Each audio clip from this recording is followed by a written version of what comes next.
Hello everyone, this is Neha Soni and I'm your social science teacher. So how are you all my students? I hope you are doing well in your life and studies as well.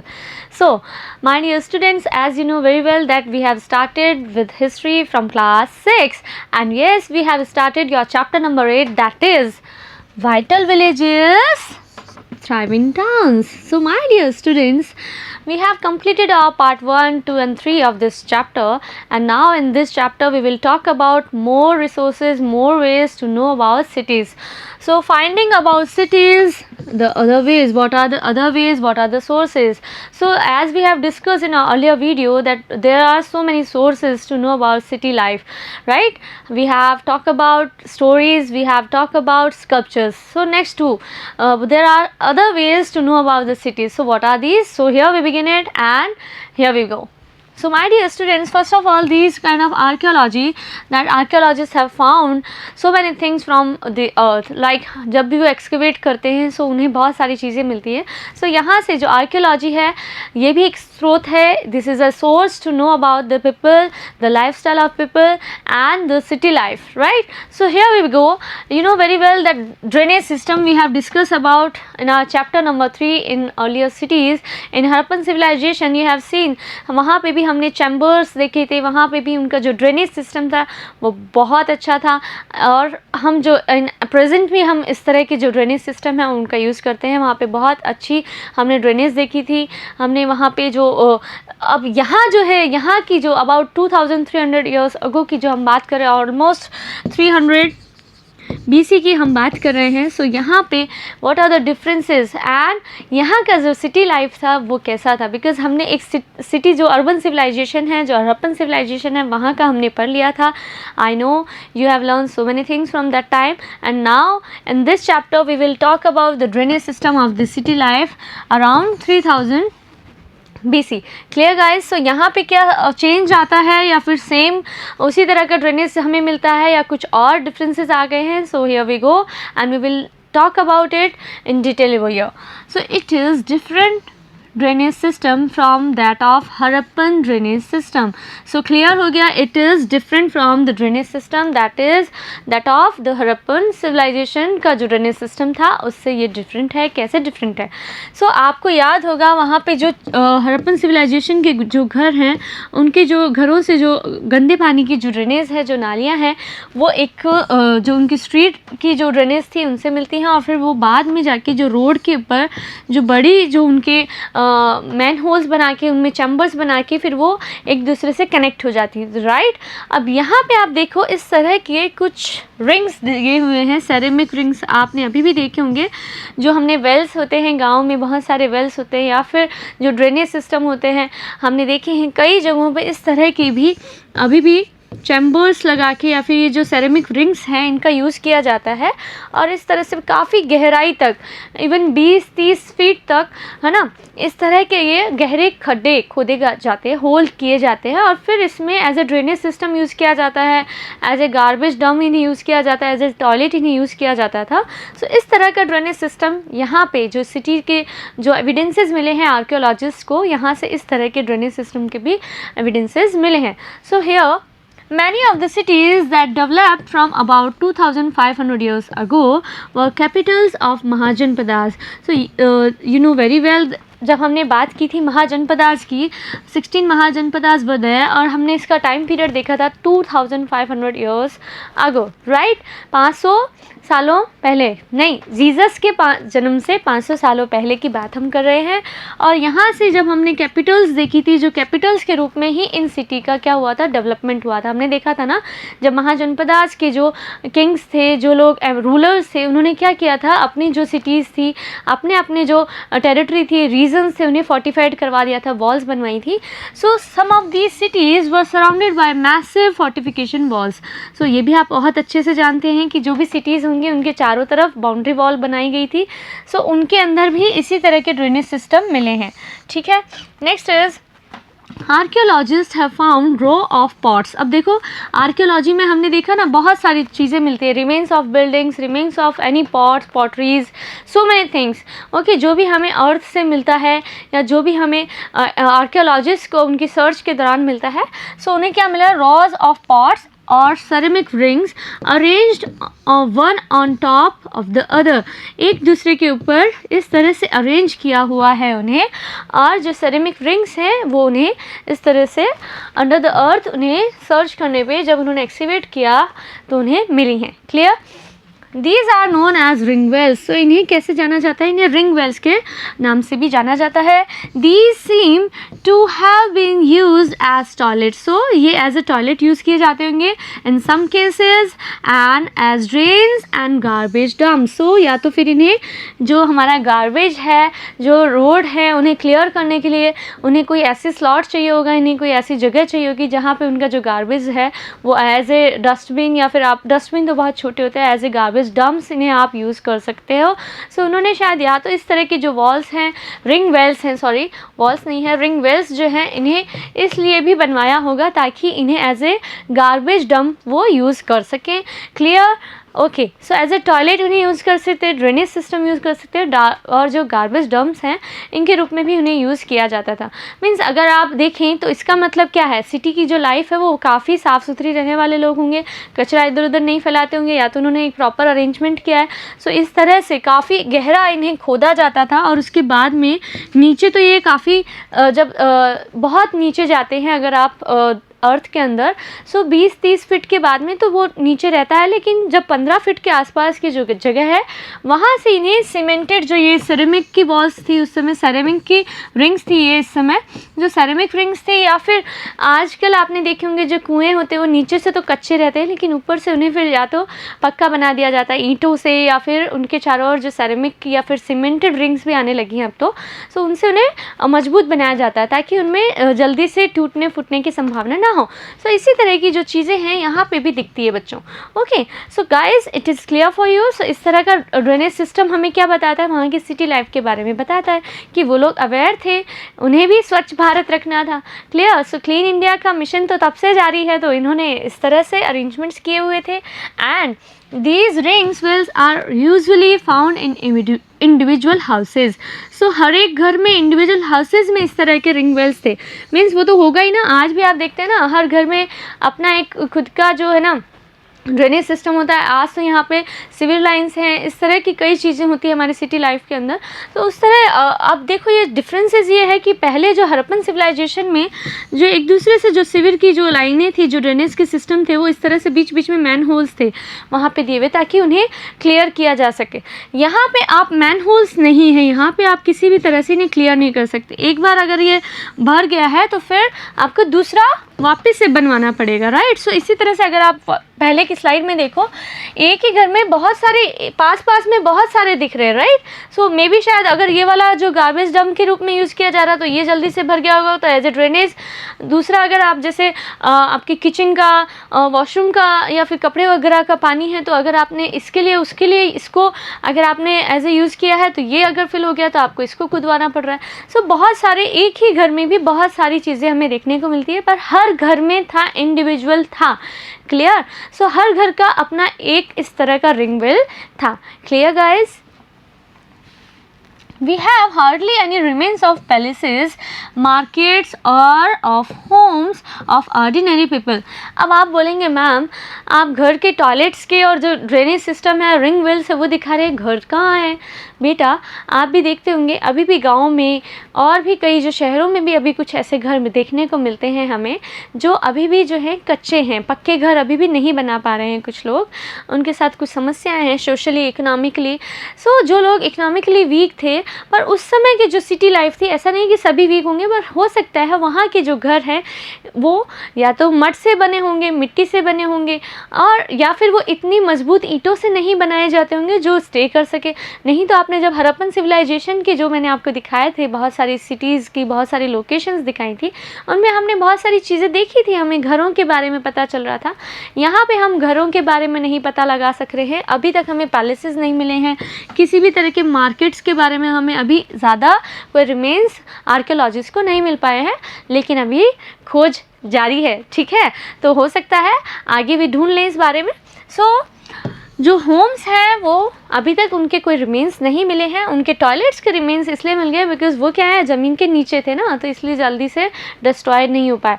अगर आपने देखा होगा wooden के houses थे ना पहले, तो wooden houses को तो वुड क्या है, would is not surviving for a long time because it can be eaten by insects। so इस तरह से ये डिस्ट्रॉय हो जाती है ऑटोमेटिक जो है ना, कुछ समय बाद में, कुछ सालों बाद में। और ये तो बहुत सालों पहले, बहुत हज़ारों सालों पहले की बात चल रही है, अराउंड पोस्ट मॉडर्न एम्पायर के बाद की बात चल रही है। सो यहाँ से अब तक तो ये घरों के जो एविडेंसेस है, रिमेन्स है, मिलना बहुत मुश्किल है। सो इस तरह के घर भी हो सकते हैं जो मीन्स आपके वुड से बनाए गए होंगे, लीव से बनाए गए होंगे, बंचेस से बनाए होंगे।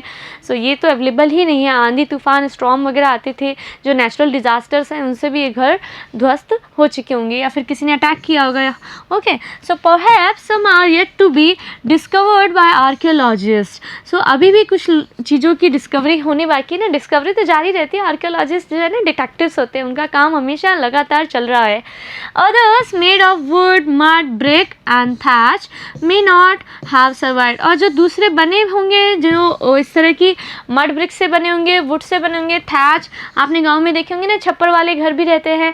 सो वो लोग क्या है, वो चीज़ें क्या हैं, वो ज़्यादा सर्वाइविंग नहीं हो पाती हैं। उन्हें समय समय पे केयर की ज़रूरत होती है, और जो ज़्यादा सर्वाइविंग नहीं होती तो वो हज़ारों साल कैसे चल पाएंगे। क्लियर हो गया। सो इस तरह से हमने ये देखा है कि अभी भी जो डिस्कवरीज़ हैं इसके बारे में वो अभी चल रही हैं, और ये डिस्कवरीज़ और ये जो एविडेंसेस हैं ये हमें क्या बताते हैं, क्या देते हैं, हमें इनसे नॉलेज मिलती है। हम जान सकते हैं कि हमारी जो सिविलाइजेशन, जो आज हम इतने अपने आप को वेल एजुकेटेड बताते हैं, इतनी अच्छी फैसिनेटेड सोसाइटी में हम रहते हैं, लेकिन कहाँ से हमारा जो हिस्ट्री है कहाँ से चल रहा था। हमने देखा था ना पहले जब ड्रेसेस भी नहीं थी ह्यूमंस के पास में, वो पेड़ पौधों को एज ए उन्हें क्लोथ्स के रूप में पहन के थे, पेड़ पत्तियों को पहन लेते थे, और कई बार तो पहनते भी नहीं थे, ऐसे ही घूमते रहते थे। सो अब वहाँ से जो जंगली जीवन था, वहाँ से लेके आज सिविलाइजेशन की हम बात कर रहे हैं। सो बहुत सालों पहले का 2 मिलियन ईयर्स से जब हमारी हिस्ट्री शुरू होती है, वहाँ से लेके आज हम 2021 में हैं। सो बहुत सारे चेंजेस आ गए हैं, there are so many developments. और इसी तरह से जो हिस्ट्री है, जो प्रेजेंट है हमारा, उसे पास्ट ने इवॉल्व किया है। सो हिस्ट्री इसीलिए इंटरेस्टिंग लगती है ना, ताकि हमें पता चलता है कि हम पहले कैसे थे। क्लियर। तो पहले के घरों के इस तरह के थैच से बने हुए, मड ब्रिक से बने हुए होते थे, इसीलिए उनके कोई रिमेन्स नहीं मिले हैं। Clear class. Next is another way to find out about cities. So these are, and yes we have talked about the accounts of travelers. हमने देखा था ना पहले भी, जो travelers है, और travelers means traders। जैसे अभी आपने पहले के जो चैप्टर्स थे हमारा, जिसमें हमने अशोका के बारे में पढ़ा था, उससे पहले भी जो हमारा मगध वाला जो चैप्टर था, उसमें भी हमने देखा था क्या था, सेल्यूकस निकेटर था, और उसके जो बाद में जो एम्बेसडर आया था, मेगास्थनीज आया था, उससे पहले जो अलेक्जेंडर था। ये जो ग्रीक रूलर्स थे, दे वर कंटिन्यूसली अटैकिंग, और वहाँ से उनका अटैक जारी था। और जब वो अटैक में सक्सेस नहीं मिल पाई, उन्हें सक्सेस नहीं मिल पाई, तो उन्होंने क्या किया, उन्होंने जो है ना पीस ट्रीटी कर ली थी। ठीक है, उन्होंने अपनी बेटी की शादी करवा दी थी, और उस तरह से उन्होंने एक फैमिली रिलेशंस बना लिए थे इंडियन सब कॉन्टिनेंट के जो रूलर्स थे, जो एम्परर्स थे उस समय के, उनके साथ में। लेकिन उन्होंने उसके साथ ही क्या किया, अपने एम्बेसडर्स भेजना स्टार्ट कर दिया। वहाँ से जो ट्रेड है वो और ज़्यादा बढ़ता रहा, और ट्रेड इस तरह से बढ़ रहा है। सो अब यहाँ पे हम ट्रेड के बारे में जानेंगे, the accounts of sailors and travellers. So we will talk about the accounts of sailors and travellers, जिन्होंने यहाँ पे ट्रैवल किया है, जिन्होंने इस इंडियन सब कॉन्टिनेंट के अंदर आकर ट्रैवल किया है, उनके बारे में हम यहाँ पे बात करने वाले हैं। क्लियर हो गया। So one of the most detailed account of that has been found was by an unknown Greek sailor. So एक अननोन ग्रीक सेलर है, उसके थ्रू ये अकाउंट हमें मिल रहा है। ओके, सो अननोन है। अभी आपको आगे जो नेक्स्ट टू नेक्स्ट हमारे चैप्टर्स होंगे, उसमें आप बहुत सारे जो नॉन राइटर्स हैं और जो नॉन ट्रैवलर्स हैं, उनके बारे में भी, जिनके नाम भी हम आपको बता पाएंगे, उनके भी कुछ अकाउंट्स हैं। और हमने पहले भी अकाउंट्स के बारे में पढ़ा था। अकाउंट्स वैसा नहीं जिसमें आपके बही खाते हो रहे, एज ए कॉमर्स आप उसे मत लेना। अकाउंट्स मीन्स आपने कुछ लिखा है, आपने जो भी देखा, whatever he saw, he wrote down everything in his book. So Megasthenes ने कौन सी बुक लिखी थी? Yes, tell me about the name of the book of which was written by Megasthenes. So Megasthenes ने लिखी थी indica, ठीक है। तो इसी तरह से कुछ ट्रेडर्स आए थे, कुछ एम्बेसडर्स आए थे, कुछ लोग एज ए विजिटर आए थे, कुछ लोग एज ए ट्रैवलर आए थे। सो उन्होंने जो भी कुछ इंडियन सब कॉन्टिनेंट में देखा उन्होंने अपने अकाउंट्स में लिखा होगा, और उन्हीं में से एक अननोन ग्रीक सेलर जो था, है ना, रिश्तेदार होंगे ये उस समय के वहाँ के। सो ये लोग अभी भी यहाँ पे थे और उन्होंने जो कुछ देखा उन्होंने अपनी बुक में लिख दिया। He described all the parts he visited, जो जगह पे, all the ports, he described all the ports। अब ports के बारे में डिस्क्राइब क्यों किया है, मीन्स अब देखो आप इंडियन सब कॉन्टिनेंट की पोजीशन देखो, हमने पहले भी बात की थी इस बारे में। सो इंडियन सब कॉन्टिनेंट की, और ये तो हमारा इंडिया है, ठीक है, क्लियर। अब ये एक ट्रैवलर, एज ए ट्रेडर आप इसे इंडिकेट करें, तो यहाँ से जो ग्रीक रूलर्स आ रहे थे, ग्रीक रूलर्स जो थे हमारे, उन्होंने क्या किया, दे वर स्टिल कमिंग। सो इससे कंटिन्यूसली वो आ रहे थे और they want to attack and they want to conquer the land of Indian subcontinent. So इस तरह से जो हमारा ये इधर वाला नॉर्थ वेस्ट का जो रीजन था, इधर से वे लोग कंटिन्यूसली आते जा रहे थे, और यहाँ से आने के हिसाब से अब इन्होंने बाई ऑन द रोड तो थे नहीं इतने, और रोड से आने में बहुत समय भी लगता था। अब उन्होंने अनदर रूट्स भी तलाश किए। दूसरे रूट क्या है, अगर आपको यहाँ से आना है तो अनदर रूट है आपके पास में, आप थ्रू पोर्ट्स भी आ सकते हो, आप सी के थ्रू भी आ सकते हो। तो ये जो ये वाला जो रास्ता है, यहाँ से भी लोग आते थे। क्लियर, एक बार मैं इसको अच्छे से क्लियर करके आपको बता देती हूँ। सो अब अगर आपको यहाँ से आना है, ईरान से आना है, अफ़गानिस्तान से आना है, सो इस तरह से अगर आपको सेंट्रल एशिया के थ्रू यहाँ से आना है, तो आप क्या करेंगे, आप सी वाला रास्ता जो है ना, समुद्र के रास्ते से अब आपकी नावें चलने लगेंगी, शिप चलने लगेंगे। सो इस तरह से कुछ जो ट्रेडर्स हैं, जो ट्रैवलर्स हैं, उन्होंने समुद्री रास्ते भी ढूंढे थे, ठीक है। और यहाँ पे, और मीन्स जो भी पोर्ट हैं, मेजर पोर्ट है, अभी हमने एक मदुरई की बात की थी, प्रीवियस चैप्टर में हमने मदुरई की बात की थी ना, जहाँ पे संगम के लिए असेंबलीज होती थी, है ना, संगम कलेक्शन हमने देखा था, संगम लिटरेचर के बारे में हमने बात की थी। और अभी हम इस चैप्टर में, इसी चैप्टर में और भी पढ़ेंगे। जो दूसरा पोर्ट है भरूच, उसके बारे में देखेंगे, दैट इज़ इन गुजरात। सो यहाँ से जो ग्रीक ट्रेडर्स थे, ट्रैवलर्स थे, उन्होंने पोर्ट्स जो भी विजिट किए, जो भी पोर्ट्स है, जो कोस्टल एरियाज़ है ना, उन्हें विजिट करने के बाद में उन्होंने उसके बारे में अपना डिस्क्रिप्शन दे दिया, ठीक है गाइस। तो ये जो हमारा इंडिया है, प्यारा सा, सुंदर सा, बहुत ही विशाल हमारा भारत देश है। यहाँ पे जो ग्रीक रूलर्स हैं, इनका कंटिन्यूसली इंटरेस्ट बना रहा कि यस, हमें इंडिया से बहुत सारी चीज़ें लेनी है और हम इंडिया को रूल करना चाहते हैं, लेकिन वो सक्सेस नहीं हो सकी उनके। सो इस तरह से बहुत सारी चीज़ें ऐसी होती हैं जिस अकॉर्डिंग जो ये सेलर था, उसने जो भी पोर्ट्स जो विज़िट किए थे उसके बारे में डिस्क्रिप्शन दिया अपनी उस अकाउंट में। क्लियर हो गया। सो ये देख लीजिए, इस तरह से घोड़ा गाड़ी पे भी आते थे, लेकिन कुछ जो शिप मैंने आपको बताया पोर्ट्स के थ्रू भी आते थे। सो उन्होंने क्या किया, इस तरह से जो हमारा गुजरात का वे है, सो यहाँ से इस अकॉर्डिंग बहुत सारे ट्रेडर्स आते थे और नेचुरल फ्रंटाइज को क्रॉस कर करके भी आते थे। हमने कुशान्स के बारे में पढ़ा था ना, कुशान्स भी आए थे, उन्होंने अपने कॉइन्स चलाए थे। सो इस तरह से जो बाहर के आउटसाइडर्स रूलर्स थे, उनका इंटरेस्ट बना हुआ था और बहुत ही ज़्यादा इम्पॉर्टेंट पोजीशन पे था इंडिया उस समय। सो इसीलिए यहाँ पे आने के लिए तो सौभाग्य था, और अब तो उन्होंने दूसरा वे भी ढूंढ लिया था जो ईजियर था उनके लिए, समुद्री रास्ते से, है ना, चप्पू चलाते हुए आ जाएंगे फटाफट। इतनी जल्दी भी नहीं आ सकते हैं, but I am still joking. So यहाँ से उनके लिए बहुत ही अच्छा था ये कि वे कंटिन्यूसली इस तरह से यहाँ पे आ रहे थे और ट्रेड कर रहे थे, तो हमारे लिए भी बेनिफिट था, हम इंपोर्ट कर रहे थे, एक्सपोर्ट कर रहे थे। Okay, clear. So next our the story of Barygaza. अब ये ब्रेगाजा क्या है ना, पहले तो हम इसे मार्कर को ठीक करते हैं। The story of Barygaza, the Greek name of Bharuch. So Bharuch कहाँ है माय डियर स्टूडेंट्स? भरूच आप देख लीजिए, I will zoom it for you. So ये हमारा इंडियन ओशन का, इंडियन सब कॉन्टिनेंट का मैप आ गया है। Clear? I think it is visible for you now. Okay,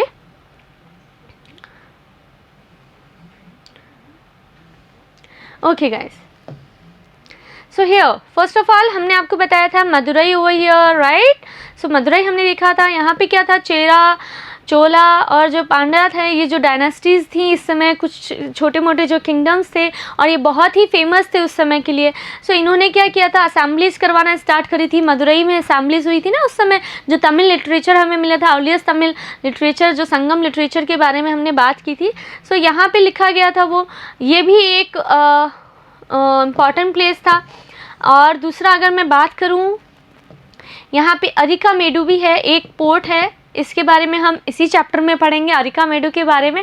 and yes, Bharuch, where it is, so it is here. Okay, अब आप देखो इसकी लोकेशन को आप नोटिस करो, यहाँ पे इसकी लोकेशन, क्लियर,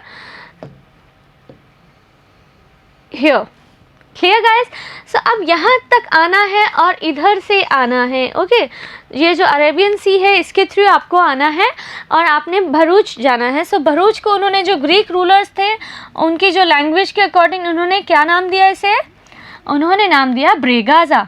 क्लियर गाइस, सो ब्रेगाज़ा इसका नाम उन्होंने रखा है और अपनी लैंग्वेज के अकॉर्डिंग वे इसे ब्रेगाज़ा बोल रहे थे, बिकॉज उन्हें यहाँ पे ट्रेड करना था, भरूच उनसे नहीं, उन्हें जो बोलने में ईजियर था या फिर उनके अकॉर्डिंग उन्होंने इसका नाम जो है ब्रेगाज़ा रख दिया। क्लियर। सो अब इसके बारे में देखते हैं। The gulf is very narrow. So अब आपने देखा, मैंने आपको बताया, एज आई टोल्ड यू, कि वे यहाँ से आ रहे थे। तो यहाँ पे क्या है ना, आप अपने मैप में देखना अच्छे से, यहाँ पे जो ये गल्फ दिया हुआ है, जो ये सकड़ा सा एक नैरो सा एक रास्ता है, बे है, यहाँ से उन्हें अपना शिप को एंटर करवाना पड़ता था और ये बहुत ही टफ टास्क था उनके लिए। सो उन्हें क्या चाहिए, उन्हें स्किल्ड लोगों की हेल्प चाहिए। ठीक है। सो ब्रेगाज़ा के लिए, यहाँ तक जाने के लिए उन्हें क्या चाहिए था, उन्हें जो स्किल्ड हैं, जो लोग इस प्रोफेशनल हैं, इस बारे में जो एक्सपर्ट हैं, एक्सपर्ट एडवाइस लेनी पड़ेगी, है ना। सो इस तरह से इन्हें यहाँ पर अपना शिप अगर यहाँ पे लाना है तो इन्हें कुछ एक्सपर्ट लोगों का एडवाइस लेना होगा, बिकॉज जो ये गल्फ था it is very narrow. Okay, वापस दिखा देती हूँ मैं आपको। अब देखो आप यहाँ पे, क्लियर। अगर आप इधर से आ रहे हैं फ्रॉम अरेबियन सी, सो आपको यहाँ पे लैंड करवाना है अपना, आपको लैंडिंग मीन्स एरोप्लेन लैंड नहीं करवाना है, आपको अपना जो, आप शिप से आ रहे हैं, आप कैराबिन से आ रहे हैं, सो आपको यहाँ भरूच लोकेशन तक जाना है। सो ये जो आपने ये जो गल्फ देखा है आपने, ये गल्फ बहुत ही नैरो है। क्लियर। सो इसके अंदर ऐसा भी नहीं कि सिर्फ इतना सा है, लेकिन एज ए शिप के लिए उनको अगर आपको यहाँ पे लेके आना है, उन्हें आपको यहाँ तक लाना है, तो it is very difficult for them. So उन्होंने क्या किया, उन्होंने जो यहाँ के लोकल जो लोग थे, फिशरमैन थे, उनकी हेल्प के थ्रू भी वो लोग यहाँ पे ईजिली आ जाते थे। मतलब यहाँ तक तो हम आ जाएंगे, यहाँ के आगे फिर आप ले जाना है ना, जैसे आप करते हैं ना कई जगह पे। सो इसी तरह से उन्होंने भी यहाँ पे कुछ इसी तरह का किया था। Clear guys. Okay, and very hard to navigate for those coming from sea. और यहाँ पे आने के लिए बहुत ही डिफ़िकल्ट था, उनके लिए बहुत ही हार्ड सिचुएशंस हो जाती थी नेविगेट करना यहाँ पे। क्यों? Because they are coming from sea. समुद्री रास्ते से आप आ रहे हो तो आपके लिए थोड़ा डिफ़िकल्ट हो जाएगा। Clear. Next is ships had to be steered in by skilful and experience local fisherman. जो experience and skilful local fisherman हैं उस समय के, है ना, हमने देखे थे ना, आप जो पुरानी सीरियल्स हैं, माइथोलॉजिकल सीरियल्स में भी देखते हो ना, राम भगवान ने उनसे बोला था कि भैया मेरी नाव पार करा दो। तो इसी तरह से हेल्प तो लेनी पड़ेगी भैया आपको। अब जो लोकल फिशरमैन हैं, जो लोकल है, एक्सपीरियंस है, उन्हें भाई आपको आपके रास्ते की पूरी जानकारी रहती है ना। सो आप गाइड लोगे, आपको एक्सपर्ट की सलाह तो लेनी पड़ेगी। तो आपने क्या करना है, अगर आपको अपना शिप जो है वहाँ तक लेके जाना है, कहाँ तक, भरूच तक लेके जाना है, आपको क्या करना पड़ेगा, you have to take an expert advice, like skilful experience local fisherman को आपको लेना होगा, उन्हें हायर करना होगा, who were employed by the king, जो कि राजा के द्वारा हायर किए जाते थे। उन्हें एम्प्लॉय, एज ए एम्प्लॉय किसके लिए काम करते थे वे लोग, राजा के लिए। मीन्स राजा को भी तो ट्रेड करना होता था और उन्हें ट्रेड को एक्सपेंड करना होता था। सो इसी तरह से डेवलपमेंट के लिए उन्होंने इस तरह से जो लोकल फिशरमैन थे उन्हें एम्प्लॉयमेंट दे रखा था। क्लियर। द इम्पोर्ट्स इनटू ब्रेगाज़ा वर। अब देखो यहाँ से हमें एक चीज़ पता चल रही है, जो अकाउंट था ट्रैवलर ने लिखा है ये सब कुछ, और इसी अकाउंट के थ्रू हमें ये पता चलता है कि जो भरूच है वहाँ से इम्पोर्ट हो रहा है, तो एक्सपोर्ट भी होता होगा। तो पहले इम्पोर्ट क्या है, हमें क्या क्या चीज़ें मंगवानी पड़ती थी बाहर से, wine, copper, tin, lead, coral, topaz cloth, gold and silver coins. So हम ये चीज़ें जो है इम्पोर्ट करते थे। ओके, सो इम्पोर्ट की जाती थी, कहाँ पे इम्पोर्ट की जाती थी? ब्रेगाजा मीन्स भरूच में इम्पोर्ट की जाती थी। And exports from the town included plants from the Himalayas. अब प्लांट्स तक भी हमने बाहर भेजे हैं। इसका मतलब याद आया आपको एक मैथोलॉजिकल सीरियल जिसमें एक प्लांट बहुत दूर से किसी और दूसरी कंट्री तक लेके गए थे हमारे पवन पुत्र श्री हनुमान जी, राइट? है ना, याद आया ना संजीवनी बूटी के बारे में। सो हिमालयाज तो बहुत ही फेमस है, हमने देखा था, हमने पहले भी बात की थी। Bark of a birch tree, है ना, जो बर्च ट्री है वो कहाँ मिलता है? हिमालयाज में मिलता था। सो इस समय जो प्लांट्स थे वे भी एक्सपोर्ट किए जा रहे थे, जो कि हिमालयाज से पहले भरूच लाए जाते होंगे और फिर भरूच से आई थिंक उन्हें एक्सपोर्ट किया जाता होगा।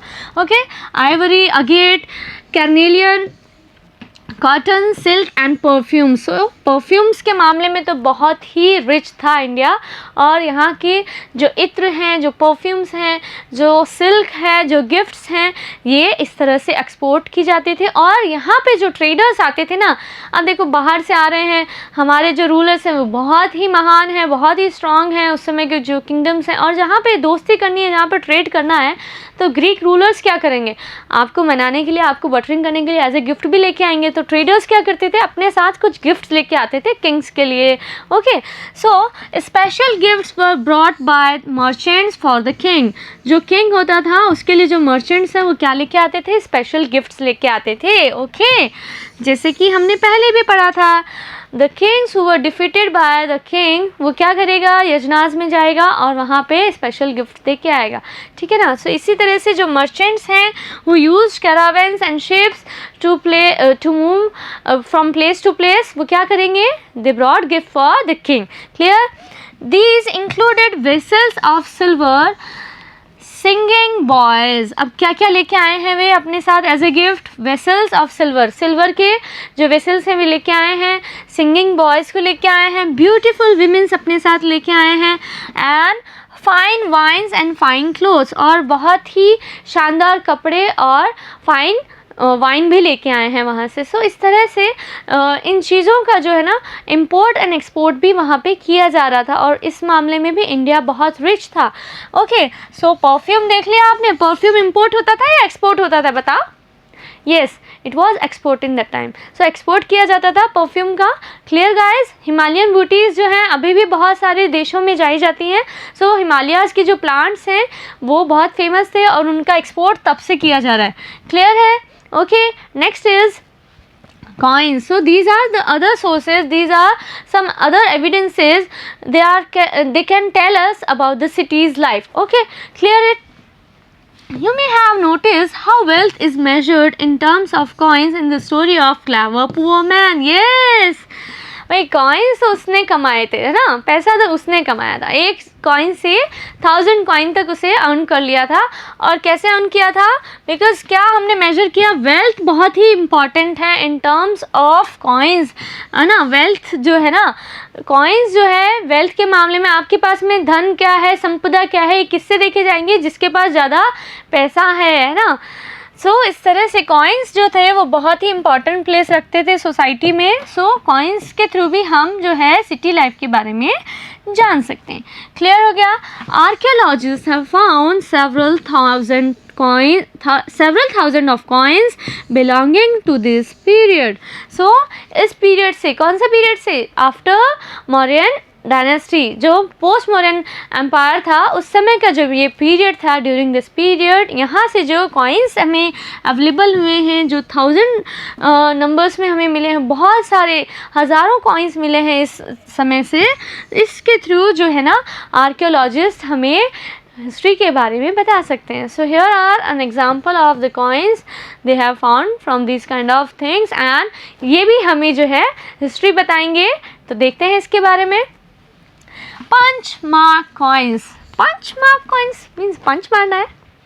यस, पंच मारना नहीं है, लेकिन ये जो कॉइन्स हैं इन्हें पंच करके ही बनाया जाता है। ठीक है, आप क्या करना, आप अपने घर में कोई भी एक सिक्का लेना और उसकी शेप देखना दूसरे सिक्के से। जैसे आपने 5 रुपीज़ का कॉइन लेना है और फिर 5 रुपीज़ का कॉइन लेना, क्या दोनों इक्वल हैं, क्या दोनों में कोई सिमिलैरिटीज़ हैं, क्या कोई डिफरेंसेस हैं, क्या है, आप उसे मेजर करना। वो दोनों इक्वल शेप में रहेंगे, है ना।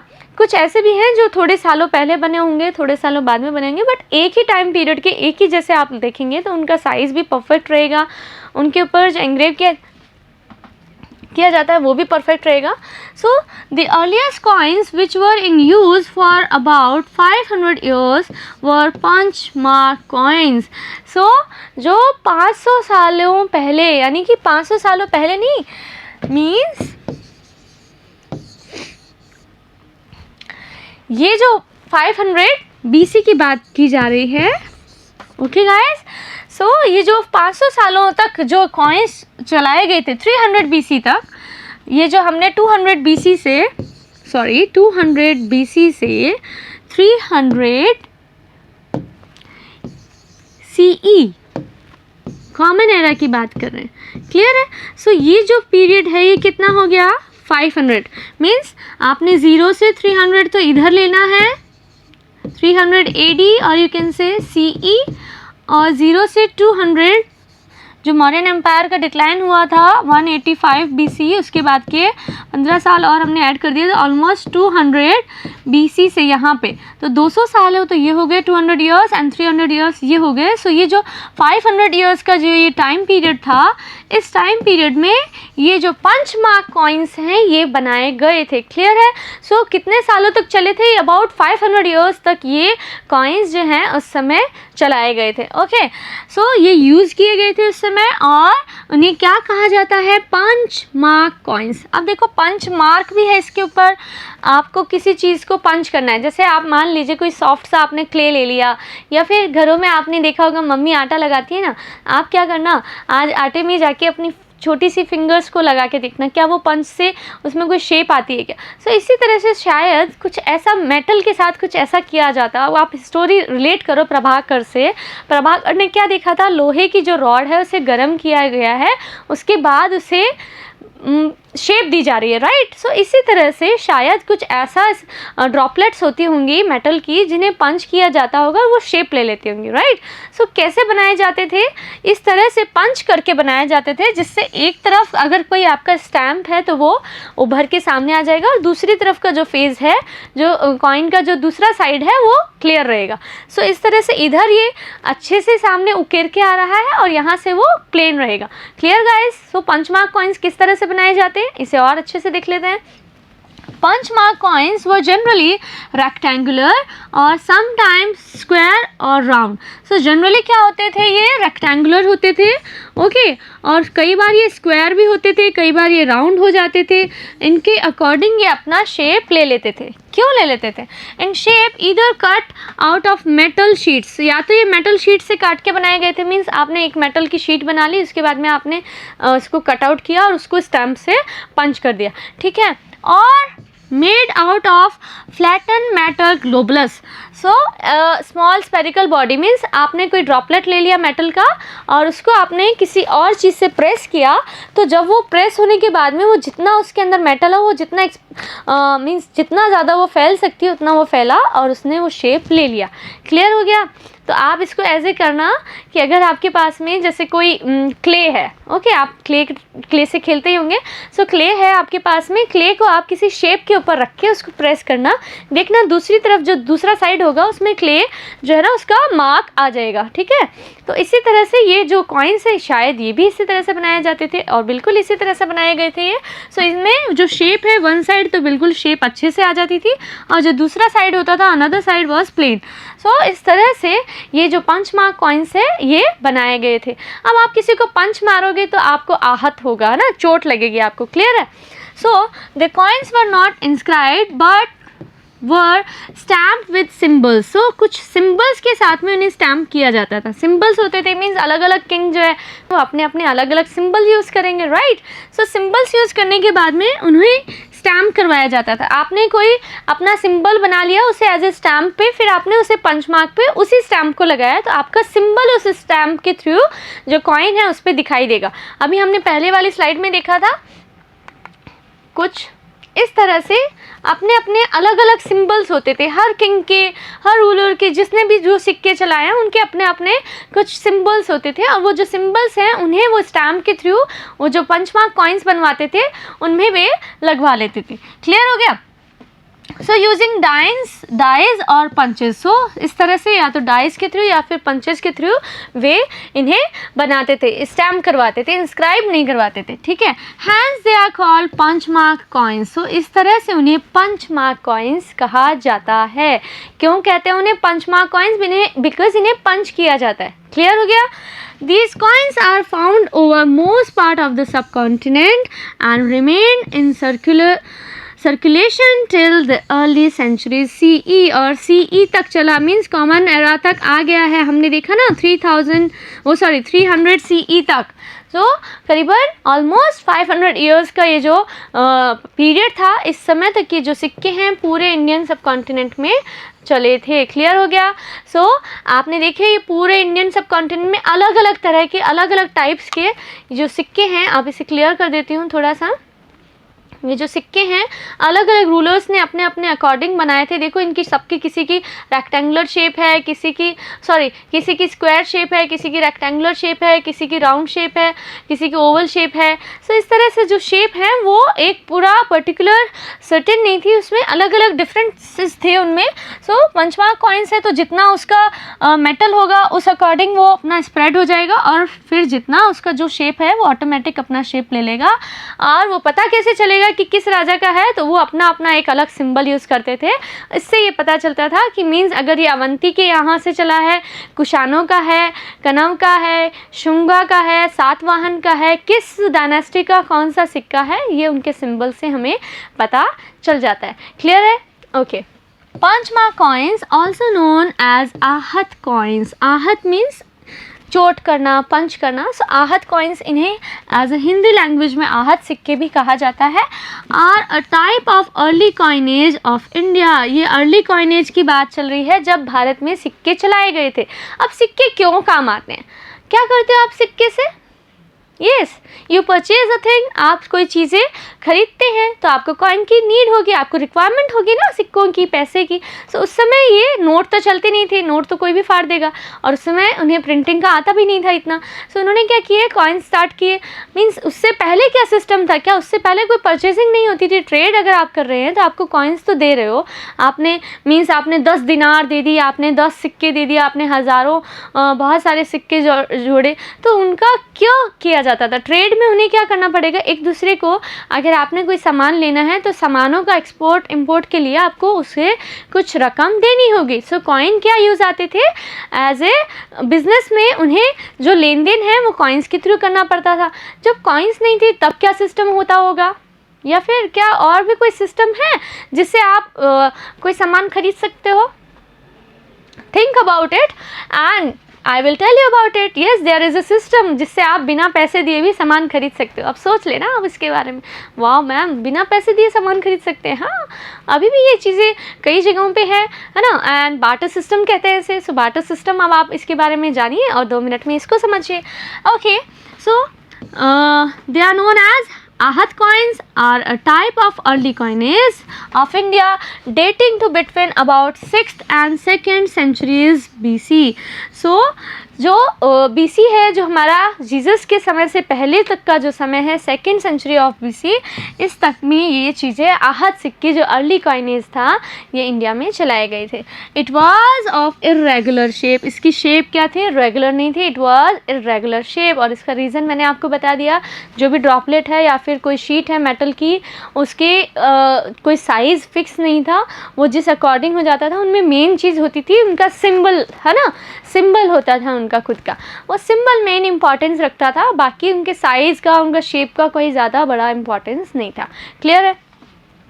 Other means of exchange. So अब मैंने बताया ना, there are so many means of exchange. So आप क्या करोगे?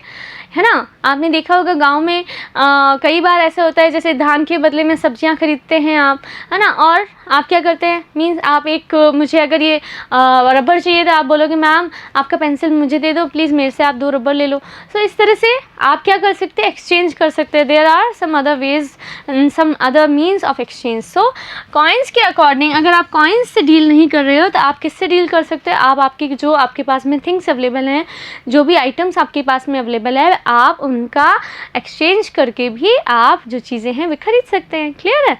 सो हमें इन्हें क्या बोलते हैं, बार्टर सिस्टम बोलते हैं या फिर कमोडिटी एक्सचेंज भी हम कहते हैं। So here is a short poem for the Sangam collection from the Sangam collection. Sangam collection क्या है, ये Sangam literature, you know it. Sangam literature कहाँ का था, the earliest Tamil composition. So यहाँ से संगम लिटरेचर से एक पोअम मिला है हमें, शॉर्ट पोअम है ये, और कहाँ से मिला है, we have found short poem from the Sangam collection. Collection means जो बहुत सारी असेंबलीज के थ्रू बहुत सारी अदर चीज़ें जो इस तमिल लिटरेचर में लिखा गया था संगम लिटरेचर में, उसी कलेक्शन से हमें ये पोअम मिला है। As they carry the white paddy of their land।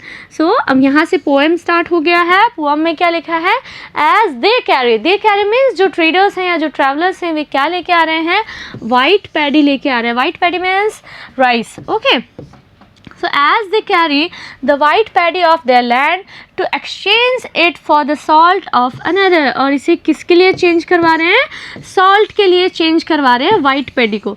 So white paddy लेके आए हैं और किस में चेंज करवा रहे हैं इसे, वो चावल लाए हैं, उन्हें क्या चाहिए, सॉल्ट चाहिए। और सॉल्ट कहाँ होता है, पोर्टल सिटीज़ में मिलेगा, जो पोर्ट सिटीज़ हैं। और पोर्ट सिटीज़ हमने देखा था अरिकामेडू के बारे में हम बात करेंगे इस चैप्टर में, और अभी हमने एक पोर्ट सिटी पढ़ा है भरूच, राइट, ब्रेगाजा।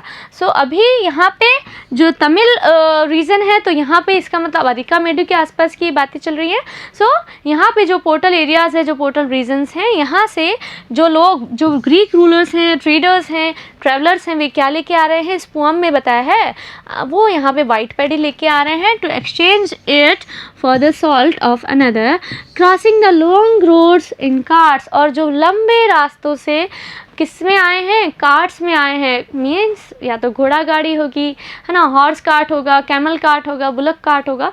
सो इस तरह से जो रोड्स हैं उन्होंने कैसे क्रॉस किया है, कार्ट्स में क्रॉस किया है, कार्ट्स के थ्रू उन्होंने क्रॉस किया है। एंड अब देखो पोएम चल रही है, तो पोएम में क्या लिखा है वही सब मैं यहाँ पे आपको बता रही हूँ। तो through sand white as moonlight. अब देखो पोर्ट्स हैं, तो पोर्ट्स के जो किनारे की जो सैंड होगी वो एज ए मूनलाइट मीन्स सफ़ेद है। मीन्स क्यों सफ़ेद है, वहाँ नमक बन रहा है ना, right. So take a look to this picture. यहाँ की जो ज़मीन है, यहाँ की जो सैंड है वो वाइट है एज ए मूनलाइट, है ना। टेकिंग होल फैमिलीज, अपने पूरे परिवार के साथ चलते हुए, who hate to be left behind, वो जो पीछे रहने से घृणा करते हैं, वो साथ जाना चाहते हैं, जो पीछे नहीं रहना चाहते अकेले। The departure of the salt merchant. So इस तरह से जो सॉल्ट मर्चेंट है उनका यहाँ से डिपार्चर होता है। मीन्स वो यहाँ से सॉल्ट जो है उससे डिपार्चर करके ले जाते हैं, और जो वाइट पैडी है वो यहाँ लेके आते हैं। सो इस तरह से जो ट्रेड है, जो समुद्र के रास्ते से जो परदेसी यहाँ आते हैं, जो ट्रेडर्स यहाँ आते हैं, वे अपना कार्य करते हैं। और जो सदर्न इंडिया की हमने बात की है, मीन्स जो हमारा जो पोर्ट्स हैं, मेजर पोर्ट्स हैं, जो सिटीज़ हैं, यहाँ पे ये ट्रैवलर्स जो हैं थ्रू सी वे यहाँ आ रहे हैं और यहाँ पे अपना काम करके कंप्लीट करके जो सॉल्ट मर्चेंट से वापस डिपार्चर हो जाते हैं। Clear guys. And leave the city empty, और शहरों को फिर से खाली छोड़ जाते हैं। सो इस तरह से जो पोअम है उसमें लिखा हुआ था ये सब कुछ, कि इस तरह से जो ट्रेडर्स हैं वो वाइट पैडी लेके आएंगे, और बहुत सारी दूसरी चीज़ों का भी ट्रेड किया जाता था। It was an example only. So salt का प्रोडक्शन कहाँ होगा, सॉल्ट का प्रोडक्शन होगा जो सी कोस्ट हैं, हमारे जो कोस्टल रीजन्स हैं, जो पोर्ट्स हैं, यहाँ के आसपास इस तरह से जो सॉल्ट है उसका प्रोडक्शन किया जाता है। आप देखो दूर जो है वो समुद्र है, और समुद्र के पास में या फिर इस तरह से हमें हमारे जो राजस्थान है यहाँ पे भी नमक के लिए सांभर जो लेक है वो फेमस है। सो इसी तरह से salt was produce plentifully along the sea coast. जो सी कोस्ट होते हैं, हमारा ये बे ऑफ बंगाल के इधर, और इधर जो अरेबियन सी है, इंडियन ओशन है, सो इसके आसपास की जो जगह है यहाँ पे जो है सॉल्ट का प्रोडक्शन ज़्यादा होता है। सो इस अकॉर्डिंग आप यहाँ से जो ट्रेड है, जो ग्रीक रूलर्स थे, जो ट्रेडर्स थे, जो ट्रैवलर्स थे, वो इस अकॉर्डिंग यहाँ पे ट्रेड करने आते थे और यहाँ से ट्रेड करते हुए कुछ चीज़ें एक्सपोर्ट करते थे, कुछ चीज़ें इंपोर्ट करते थे और इसे अच्छे से कंप्लीट किया जाता था। सो यहाँ से आप देखो सिटीज़ में इस तरह से बहुत सारे बिजनेस किए जा रहे थे। क्लियर हो गया? So there are so many sources to know about, to find about the cities, and here I hope you have learned so many things from here, and we will meet in our next class. Till then, take care of your health and studies. Good day, my dear students.